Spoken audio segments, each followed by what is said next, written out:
Oke, selamat datang lagi. Kali ini kita mau gali lebih dalam nih. Sumbernya dari buku What We Value, tulisan Emily Falk. Kita fokus ke bagian awal, pengantar sama catatan risetnya. Intinya sih, gimana kita bikin pilihan, termasuk pilihan buat berubah. Nah, sumber ini nunjukin peran penting, sistem nilai di otak kita.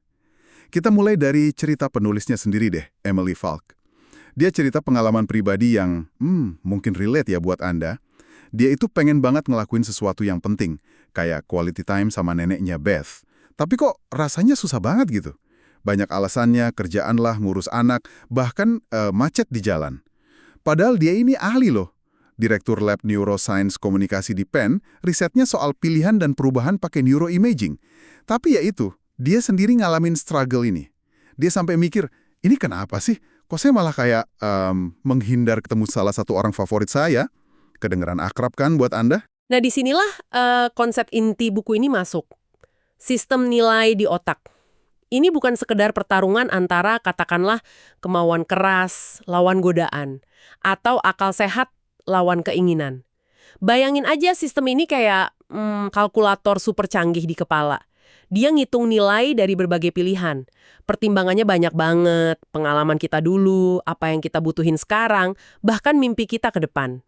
Oh, jadi bukan cuma ini baik atau ini buruk, tapi lebih ke seberapa berharga sih pilihan ini buat saya saat ini juga, gitu ya. Tepat.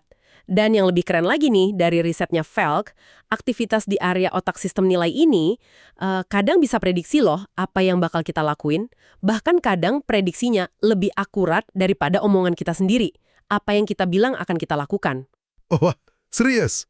Iya, dia pakai analogi bagus. Paham sistem nilai ini tuh kayak kita tiba-tiba dikasih senter di gua yang gelap.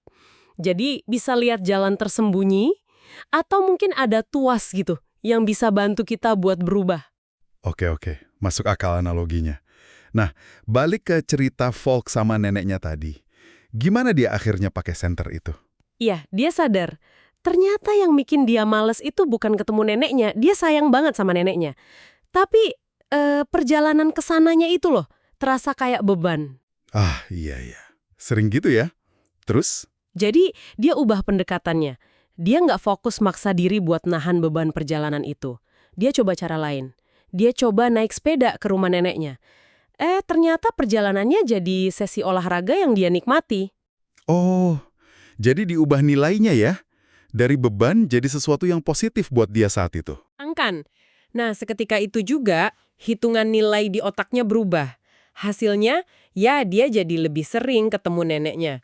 Hubungan mereka makin dalam, dan dia sendiri ngerasa lebih enak sama pilihannya. Keren banget. Jadi bukan soal nambah willpower, tapi ngubah cara kita ngasih nilai ke pilihan itu ya? Betul. Ini penting banget. Kita sering fokusnya maksa diri, padahal mungkin ada cara lain dengan mengubah cara pandang kita aja.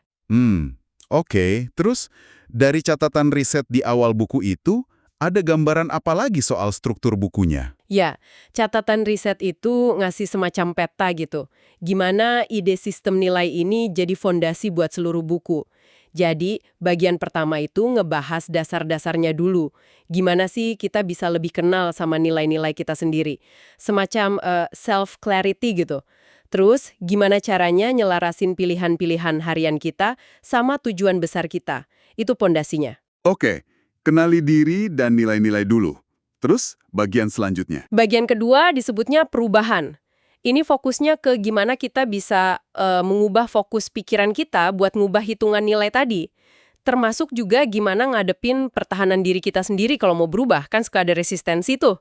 Sama gimana nyambungin titik-titik antara nilai yang kita pegang sama tindakan nyata. Menarik. Ada lagi? Ada, bagian ketiga ngeksplorasi pengaruh sosial.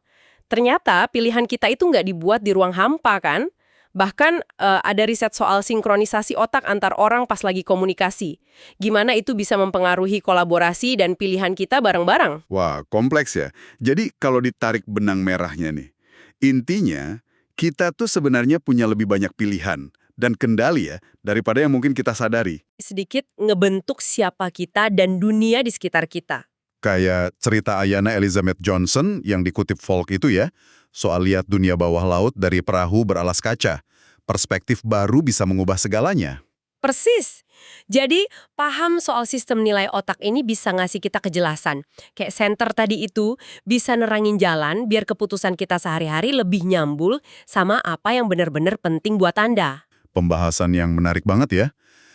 Bikin mikir. Saat ini juga, gimana kalau mengakui kebutuhan mendesak kita, meskipun kadang rasanya kok bertentangan ya sama tujuan jangka panjang, justru itu kuncinya.